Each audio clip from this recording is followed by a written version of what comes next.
Tayo po ngayon ay magluluto po ng merienda. Meron po ako dito hot cake mix. Ayan. Ari po yung sa dali na bibili. Atin pong buksan. Tapos ilalahat po natin.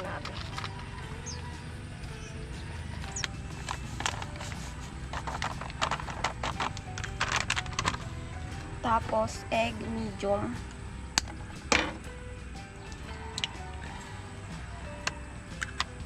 Water.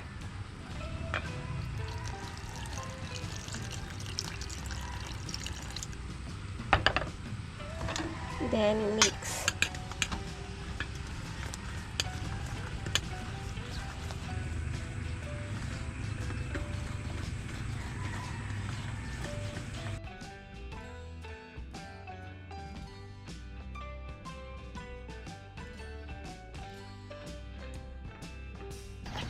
Haluin lang po nating maigi to na halong-halo. Ang nilagay lang po natin dito ay egg tapos water. Pag po nahalo nyo na tapos wala nang buo-buo, gato na po yung texture. Yan. Diba? Tapos pwede na po natin tong lutuin.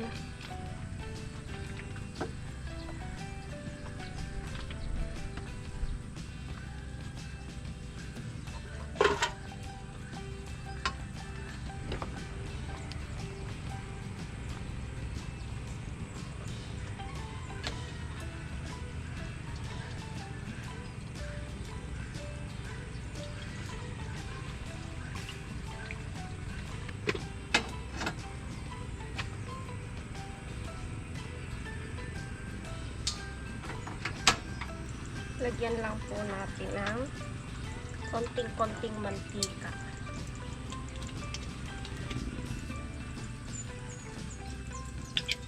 Yan, super unti lang po.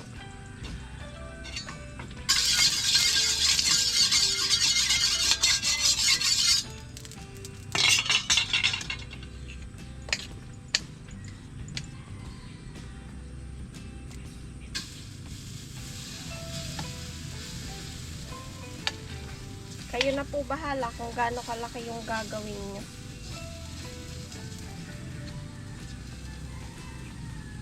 Tapos, takpan lang po natin.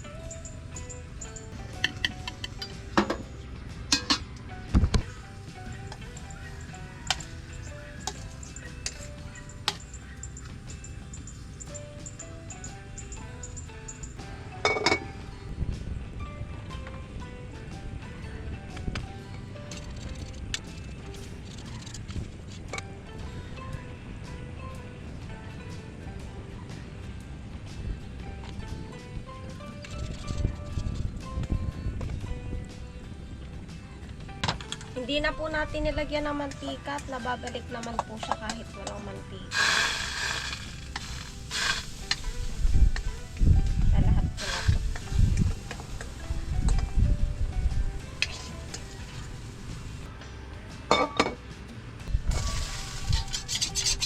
Balikin na natin. Yan, ang perfect ng pagkaka-pancake niya. Hot cake pala. Yan, no?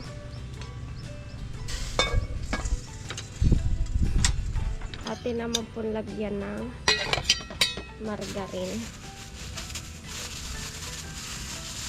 Siyempre, hindi kumpleto ang hot cake kapag walang star margarine tapos asukal.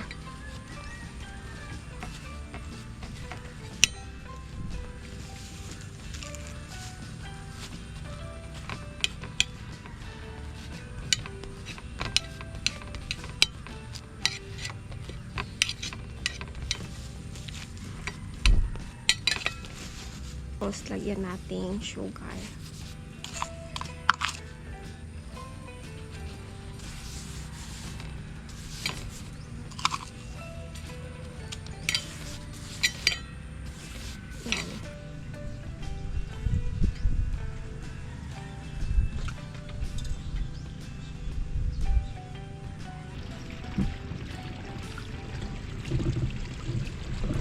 lilinisin ko lang po itong taas at dito po kami kakain ni Lola.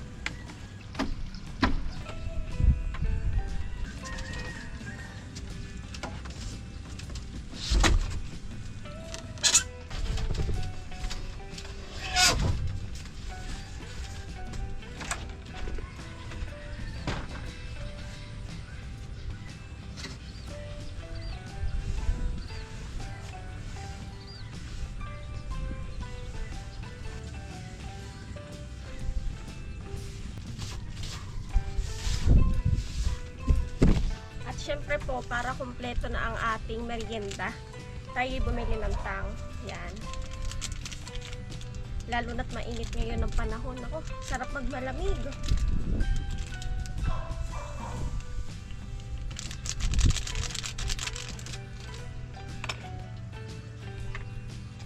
Yan, atin lang timplahin.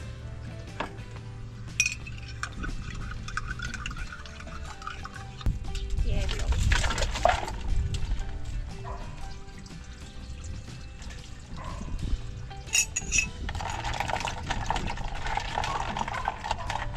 Po, naari yung aking nilutong pancake. Yan. Dito naman po kami ni Lola ngayon. Tingnan nyo po, sobrang init sa labas. Yan, in Jesus name, Lord, salamat po sa pagkain ito. Salamat po dahil hindi nyo po kami hinahayaang magutom at patuloy nyo po kaming dinebless. Lord, pagpalain nyo po ito at sana po ay magbigay ito na nakasahan. In Jesus name, amen. Kain po, Lola, kuha ka na. Kuha ka na, Lola. Malinis naman po yung kamay namin at kami naghugas na. Kain na po. Kain po.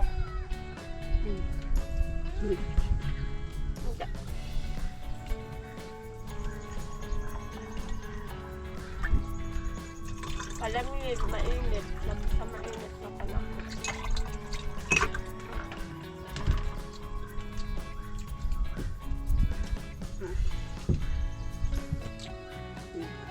Masarap Lola.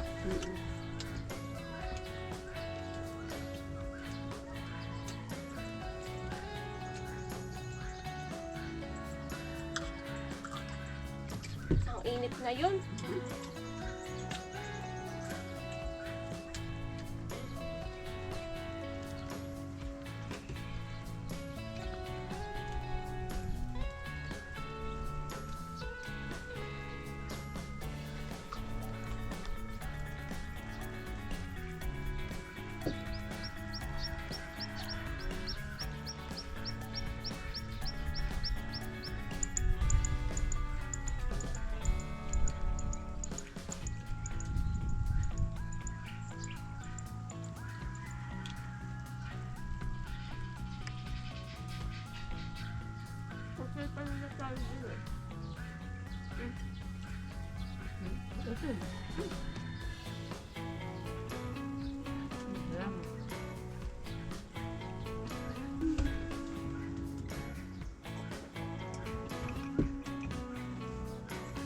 Ito Lola yung nabili lang sa dali. Saan? Sa dali. Yung mix na siya. Pancake ka sa haluin mo lang. Kaya ka bumili ka na. Dali sa kanang nanay.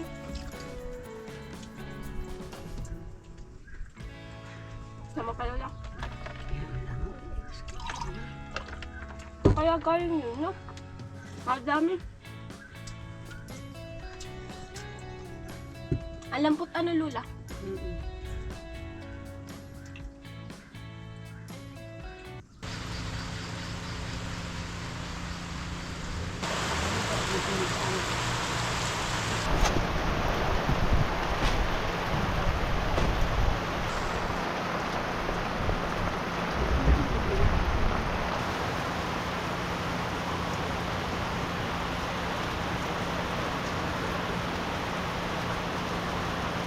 Ngayon lang po tumila yung ulan. Kami nga pinakatulog na ni Lola dahil pagkatapos kami kumain. Ayun, biglang umulan. Kaya ayun. Tayo naman po ngayon ay magdadayag.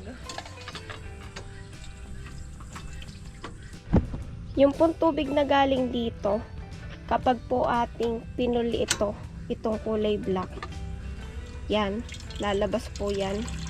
Ito po'y galing ay dito sa fish pond.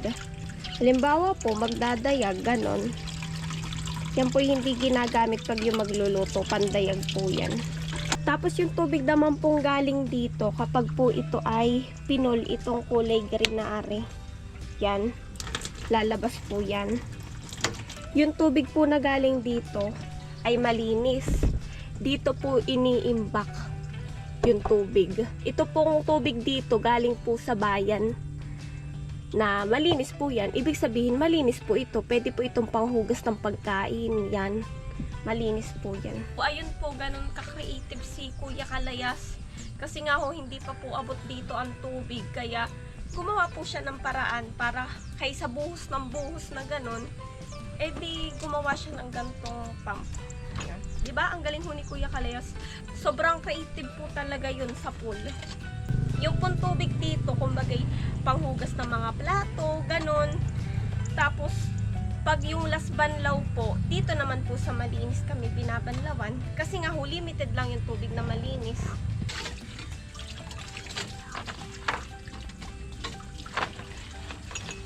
Diba ho, sobrang creative ni Kuya kasi pinapadali niya ang mga bagay-bagay dito.